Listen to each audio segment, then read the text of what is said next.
আজকে আমরা 5টা জাতি শিখব তোমাদের থেকে আঢাউয়ের মাধ্যমে। শুরু করি। তোমরা বলো প্রথম কি জাতি? তিরিশ্রম জাতি, 3 মাত্রা। করো। তা কি টা, তা কি টা, তা কি টা, তা কি টা। তারপরে কোন জাতি? চতুশ্রম জাতি, 4 মাত্রা। তা কা ধি মি, তা কা ধি মি, তা কা ধি মি, তা কা ধি মি। তারপরে খণ্ডম জাতি, 5 মাত্রা। করো।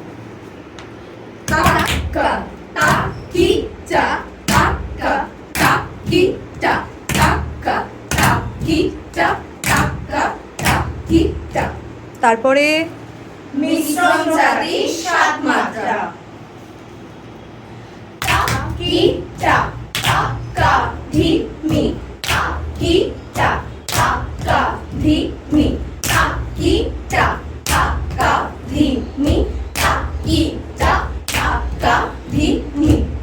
তাহলে আর কটা জাতি বাকি রইল? একটা। একসাথে করি চলো। সংকীর্ণম জাতি, 9 মাত্রা।